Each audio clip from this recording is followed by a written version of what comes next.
सुंदर रूपवन देखन गए, सब तरु कुसुमित पल्लव ने। सभी प्रकार से फूल और फलों से लदे हुए वो उपवन को देखने के लिए जाते हैं। इस सब के सब चारों भाई प्रभु श्री रामचंद्र जी के सहित और हनुमान जी, ये तो ऐसे समय में जानी समय सनकादिक आए, तेज पुंज गुणशील सुहाए। ये लोग जब आते हैं चारों भाई, सनक, सनंदन, सनातन और सनत कुमार, तो चारों भाई आते हैं तो संत शिरोमणि उनका वर्णन करते हैं कि तेज पुंज गुणशील सुहाए। तेज का खजाना, पुण्य का खजाना, और वो सीधे राज दरबार में ना पहुंच करके उपवन में। अब ये तो गृहस्थ है नहीं, गृहस्थी व्यक्ति को तो सम्मान चाहिए, और उनको कितना सम्मान मिल रहा है या नहीं मिल रहा है, इन सब चीजों की आवश्यकता हो सकती है गृहस्थी व्यक्ति को या सामान्य व्यक्ति को। लेकिन ये लोग कैसे हैं, तो ब्रह्मानंद सदा लीना, देखत बालक बहु कालीना। ये हमेशा ब्रह्मानंद में लीन रहने वाले और देखने में बिल्कुल बालक के समान, लेकिन बहुकालीना, बहुत पहले के हैं, बहुत पहले के हैं। मतलब अर्थात क्या है, ब्रह्मा जी जब सृष्टि की संरचना करते हैं तो मानस पुत्र के रूप में इन चारों भाइयों को पहले उत्पन्न करते हैं। तो ये लोग देख करके ऐसे लग रहे थे कि रूप धरे जनु चारे वेद, जैसे सामवेद, अथर्ववेद और ये चारों वेद, यजुर्वेद, ये सब के सब अपना चारों शरीर ही धारण करके वहां पर आए हैं, ऐसा लग रहे हैं। संत शिरोमणि कहते हैं कि रूप हरे जनु चारो वेदा, समदर्शी मुनि विगत विभेदा। ये समदर्शी है, ये लोग भेद से रहित है, इनको नारी पुरुष में कोई भेद नहीं है, सुख दुख में कोई भेद नहीं है, जीने मरने में कोई भेद नहीं है, कहीं कोई भेद नहीं है। इस प्रकार से ये हमेशा ब्रह्मानंद में मग्न रहने वाले हैं। ब्रह्मभूत है प्रसन्नात्मा, न सोचती न कांक्षति, समः सर्वेषु भूतेषु मद भक्तिम लभते परम।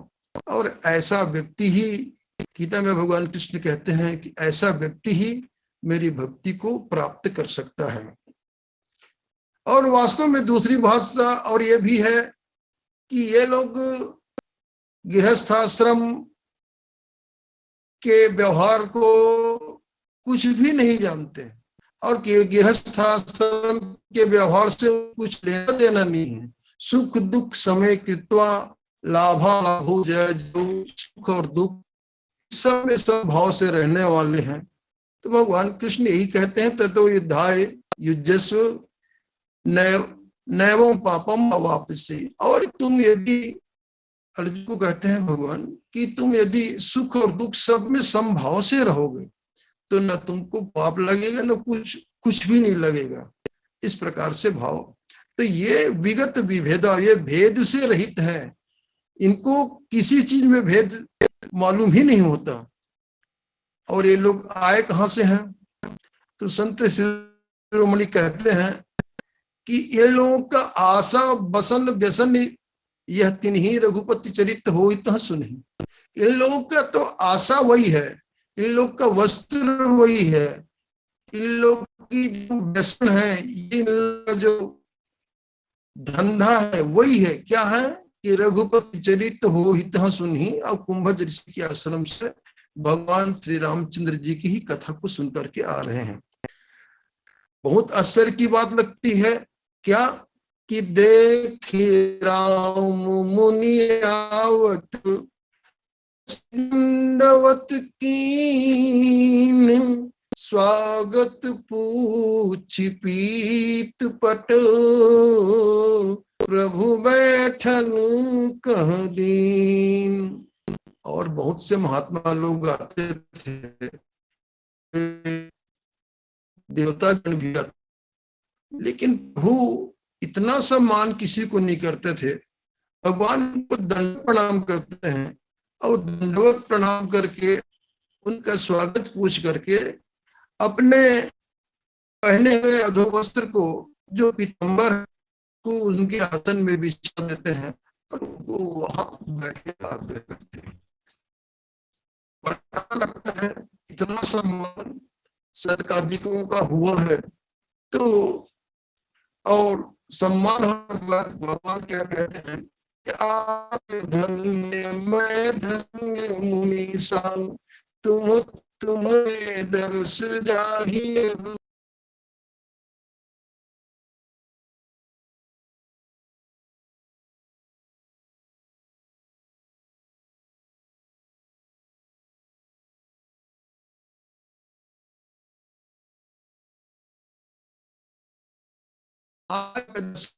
करके धन्य हो गया।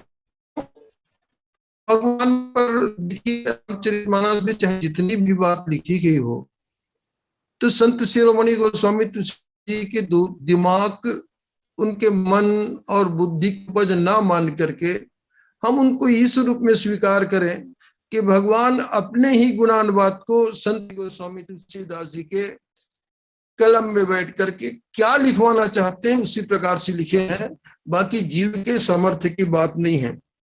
तो बड़े भाग पाइब सत्संग, और भगवान सबसे पहले अपने भाग्य की सराहना करते हैं और भाग्य की सराहना करके कि बड़े भाग पाइब सत्संगा, बिना प्रयास हो ही हो भंगा। इतनी बड़ी बात कि बिना प्रयास के, ये सत्संग एक ऐसी चीज है कि बिना प्रयास के भी ये संसार सागर से जीव को तार देती है। देखिए, जब भगवान माता सबरी के एक टक रहे निमेष न लावही, प्रभु करे जोरे शीश नवाही।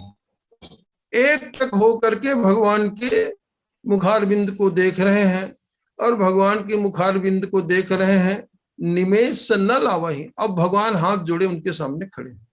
बताओ क्या स्थिति है, कितना बढ़िया दार्शनिक भाव है। संतों की इतनी बड़ी सेवा भगवान के द्वारा, ये हम अब सबके लिए अनुकरणीय भाव है। तो एक टक रहे निमेष न लावही। अब प्रभु के स्वरूप को देख करके कोई भी व्यक्ति, कोई भी भक्त, कोई भी संत एक टक होकर के देखते हैं, एक टक रहे निमेष न लावही।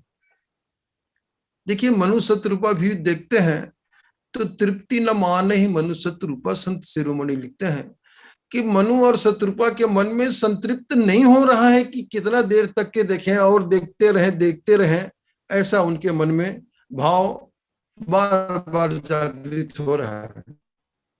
आप केवट प्रसंग में देखेंगे तो केवट बीच धार में खड़े रहता है अपना नाव को लेकर के, और भगवान एक किनारे में खड़े रहते हैं और केवट वहीं से जवाब देता है कि मांगी नावन केवट आना, कहे तुम्हार मरम में जाना। एक संत राम रक्षित जी बहुत बढ़िया भाव लिखते हैं कि देखिए, भगवान को देखकर जिसको अवसर मिल गया वो भगवान को देखना ही चाहता है, एक टक बिल्कुल वहां से ओझल होना नहीं चाहता, अपना पलक नहीं झपकता। तो एक राम रक्षित जी हुए, तो उन्होंने बहुत अच्छा भाव लिखा। वन के वटाना, भगवान नाव मांगते हैं, केवट नहीं आता। तो केवट नहीं आता तो केवट का भाव क्या था? तो प्रभु जब गंगा पार उतरी हो, पृष्ठ भाग आपन तब करी हो, तब प्रभु कैसे दर्शन पई हो, जीवन लाभ और कब लई हो, औते ही ते ठाड़ी रहो भगवाना, मांगी नावन केवट आना। ये भाव, केवट अपलक नैनों से भगवान को देख रहे हैं और भगवान को देखते देखते भगवान कृष्ण को उत्तर दे रहे हैं। केवट का भाव बहुत ही सुंदर भाव था।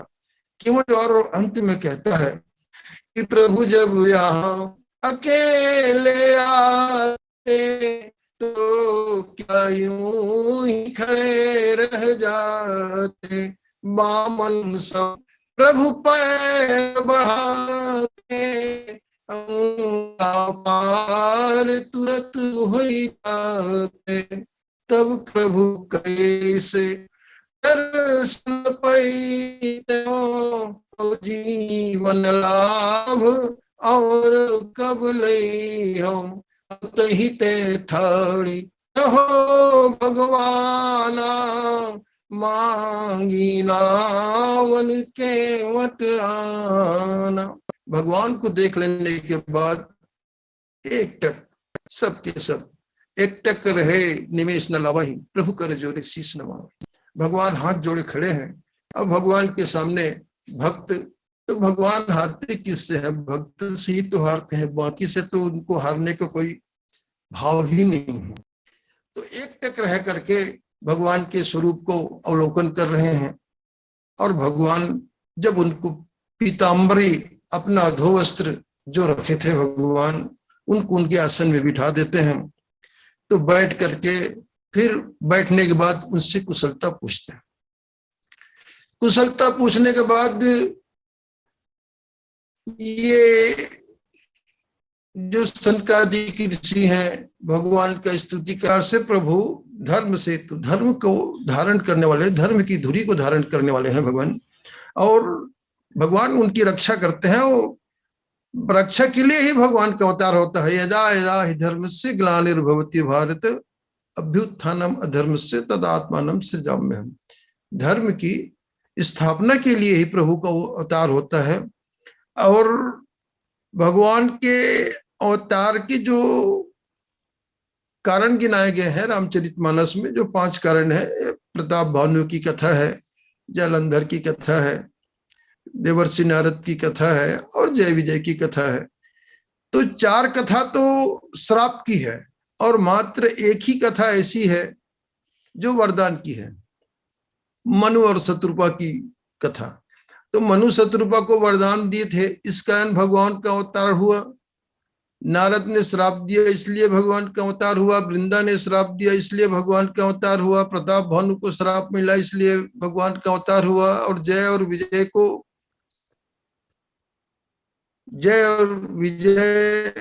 को श्राप मिला सनकादिकों के द्वारा, इसलिए भगवान का अवतार हुआ। तो एक जन्म कर कारण यह ये नहीं कहा जा सकता कि ये चारों कारण से एक ही बार भगवान अवतार लिए हैं, ऐसा नहीं है। अनेक बार भगवान का अवतार है, लेकिन रामचरितमानस में जो 4 कारण है वो श्राप का है और एक ही कारण वरदान का है। तो भगवान कहते हैं कि बड़े भाग पाइब सत्संगा, बड़े भाग्य की बात है कि मुझे आज सत्संग का अवसर मिला है, आप लोगों का दर्शन हुआ है। तो वास्तव में तुलसी संत समागम समन लाभ कछुआन, संत समागम से बढ़ करके कोई लाभ यदि इस संसार में, इस जगत में कोई व्यक्ति खोजता है तो उसकी गलती है, उससे बड़ा कोई लाभ नहीं हो सकता। और ये चारों भाई सन्यासी हैं, गृहस्थ जीवन को उन्होंने स्वीकार नहीं किया है। तो ज्ञेय स नित्य सन्यासी यो न द्वेष्टि न कांक्षति निर्द्वंदो ही महाबहो सुखम बंधात प्रमुच्यते। और ऐसा व्यक्ति जो निर्द्वंद भाव में रहे, द्वंद से परे भाव में रहे, ऐसा व्यक्ति शीघ्र ही इस संसार सागर से मुक्त हो जाता है, संसार सागर को प्राप्त कर लेता है। तो ये भगवान के जब गुणानुवाद गा रहे हैं, भगवान की वंदना कर रहे हैं, तो वंदना करते करते में सर्व सर्वगत सर्व उरामय उरालय बसई सदा हम कहूँ परिपालय द्वंद्व विपत्ति भव फंद विभंजय हृदय बसी राम काम मदगंजय। इस प्रकार से तो इनकी वंदना में, इनके प्रार्थना में एक बात आती है कि रघुकुल केतु सेतु श्रुति रक्षक, आप वेद के रक्षक हैं, रघुकुल के ऐश्वर्य को, रघुकुल के गुणानुवाद को आप फहराने के लिए पताका के रूप में हैं, लेकिन काल कर्म स्वभाव गुण भक्षक, काल कर्म स्वभाव और गुण इसके सब आप भक्षक हैं। इन्होंने एक बात और कह दी, तो काल कर्म स्वभाव गुण भक्षक। तो देखिए पूज्यपाद किंकर जी ये बहुत अच्छी व्याख्या किए थे कि काल कर्म स्वभाव, और पूर्व दोहे में आया है कि राम राज नभगेश सुनु सचराचर जगमाहि काल कर्म स्वभाव गुण कृत दुख काहू ही नाउ। तो ये जो दुख है मनुष्य को, जैसे कालजन्य दुख है, वो तो होगा ही होगा, उससे कोई व्यक्ति परे नहीं जा सकता, क्योंकि काल को हम लोग 2-3 रूपों में परिभाषित करते हैं, एक ऋतु के रूप में, और एक काल माने मृत्यु के रूप में, और काल माने एक काल चक्र के रूप में, सतयुग त्रेता युग द्वापर और कलयुग जो ये सब युग आता है, ये काल चक्र के रूप में भी इसको परिभाषित करते हैं। और काल को ऋतु के रूप में भी परिभाषित करते हैं। अभी जैसे ठंड का ऋतु है तो हम उससे बचने के लिए गर्म कपड़ा पहन लेते हैं, तो ये काल का प्रभाव ऋतु के रूप में हमारे ऊपर पड़ता है और मनुष्य के ऊपर भी पड़ता है।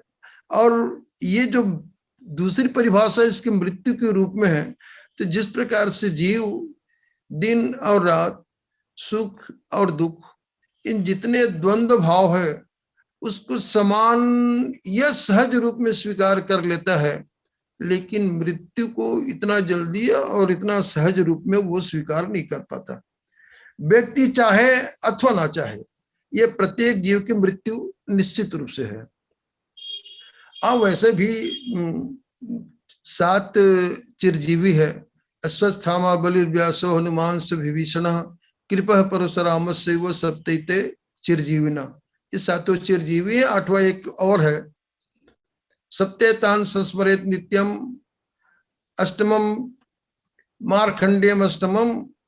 ये 8वां जो चिरजीवी है वो मार्कंडेय जी का भी नाम है, और नित्य इनका नाम का स्मरण करना चाहिए। तो ये संसार में जितने लोग हैं, जातस्य ही ध्रुव मृत्यु जन्म मृतस्य, जन्म लिए हुए का मृत्यु ध्रुव है, और जो मर गया उसका पुनर्जन्म, फिर से जन्म होना भी ध्रुव है। और इसी प्रकार से ये जन्म को तो स्वीकार कर लेते हैं, बहुत आनंद मना लेते हैं आनंद के साथ, लेकिन मृत्यु को जीव इतनी सहजता से स्वीकार नहीं कर सकता है। और काल चक्र के रूप में सतयुग त्रेता द्वापर, इस रूप में भी ये काल को उन्होंने परिभाषित किया। तो काल की समस्या का निर्माता तो व्यक्ति स्वयं नहीं है, लेकिन काल कर्म स्वभाव गुण भक्षक, ये जो कर्म है, ये कर्म का निर्माता व्यक्ति स्वयं है, क्योंकि कर्म प्रधान विश्व करी राखा जो जस करहि तस फल चाखा। कल बड़े गुरु जी बहुत अच्छे से वर्णन कर रहे थे। मनुष्य को लेकर के समस्त जीव जितने भी हैं चाहे देवता हो, चाहे मनुष्य से निम्नतर हो, चाहे मनुष्य से उच्चतर, ये सबके सब अपने कर्मों का फल ही भोग रहे हैं। माने जैसे शेर रोज हिरण को मार के खाता है तो उसको कोई पाप नहीं लगता, क्योंकि वो अपने कर्म का फल भोग रहा है। हिरण अपने कर्म का फल भोग रहा है, लेकिन मनुष्य ही योनि एक ऐसी योनि है जो भोग योनि से हट करके कर्म योनि है। जब देवर्षि नारद भगवान को कहते हैं, तो जब क्रोध में थे तो यही बात कहे कि कर्म शुभा शुभ तुम ही न बाधा, अब लगी तुम ही न काहू साधा। तुमको अभी तक किसी ने साथ के नहीं रखा है और कर्म का बंधन आपके ऊपर नहीं है, इसीलिए चाहे मन ही करो तुम सोई, आप कर्म के बंधन से ऊपर हो। तो मनुष्य क्या है, कर्म के बंधन से बंधा हुआ रहता है। वो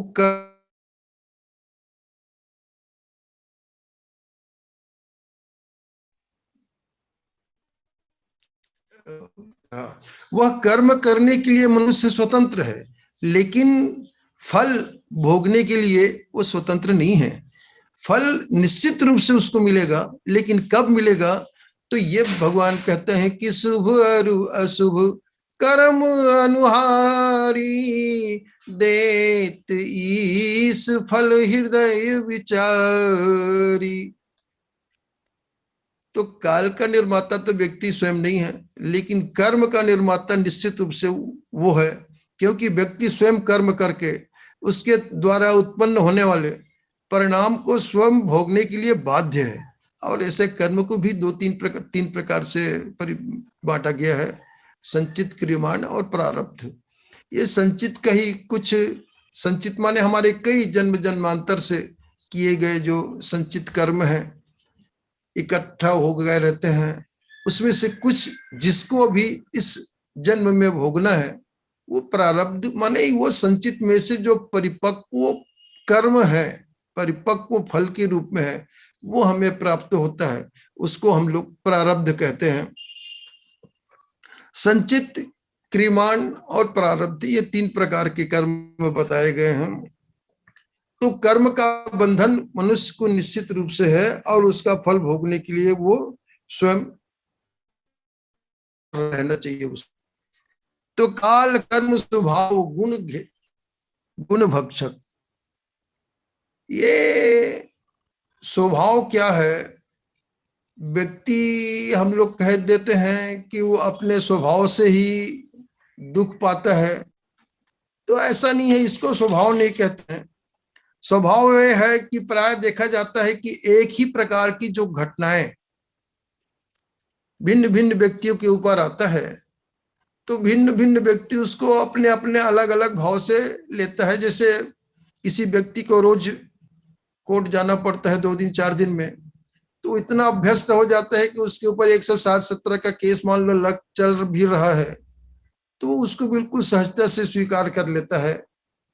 और दूसरा व्यक्ति जो कभी कोर्ट और पुलिस और न्यायालय के दंड शरण में नहीं गया है, उस व्यक्ति के ऊपर जब ये बात हो जाती है 107-17 का केस मान लो झूठे ही लग गया, तो उसको न रात को नींद आएगी और न दिन को चैन से वो भोजन कर सकता। तो क्या है, ये स्वभाव जन्य दोष है कि एक व्यक्ति उसको सहजता से स्वीकार कर लेता है और दूसरा व्यक्ति उसको सहजता से स्वीकार नहीं कर पाता। ये स्वभाव जन्य दोष है। काल जन्य दोष हो गया, कर्म जन्य दोष। अब गुण क्या है, देखिए, ये संसार सत्य, सत्य, रज और तम, 3 गुण से बना हुआ है।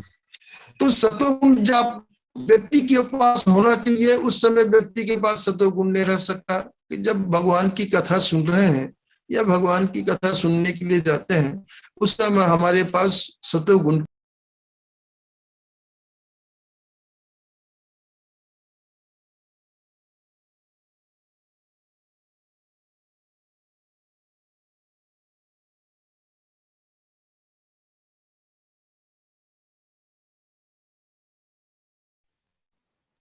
लेकिन क्या है, ये व्यक्ति जैसे कथा सुनने के लिए गया तो पूज्यपाद किंकर जी एक भाव बहुत बढ़िया बताते थे कि जब कथा सुनने के लिए गया तो उस समय व्यक्ति के ऊपर सत्वगुण होना चाहिए, सत्वगुण हावी होना चाहिए।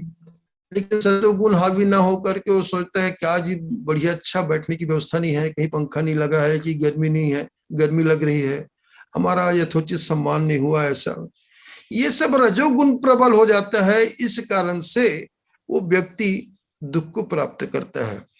तो कर्म करने की प्रेरणा तो प्राप्त होती है, किससे? रजोगुण से। लेकिन रजोगुण जहां होना चाहिए वहां पर ना होकर के आप कथा सुनने जा रहे हो, वहां पर आपने रजोगुण की प्रधानता कर ली, या किसी व्यक्ति के साथ वाद विवाद करते समय आपने तमोगुण को स्वीकार कर लिया। या तमोगुण क्या है? निद्रा का प्रतीक है। तमोगुण से व्यक्ति को निद्रा आती है, और तमोगुण जब होना चाहिए तब होना चाहिए। तब ऐसे समय में तमोगुण की भी आवश्यकता है, रजोगुण की आवश्यकता है, और सतोगुण की भी आवश्यकता है। ये तीनों गुण यथावत यथा समय में होना चाहिए, तब वह व्यक्ति को सार्थक बनाता है। जैसे काम बात कफ पित्त अपारा, लोभ काम बात कफ लोभ अभारा, क्रोध पित्त नित छाती जारा, अप्रीति करई जो तीनों भाई, उपजई सन्नपात उपजाई।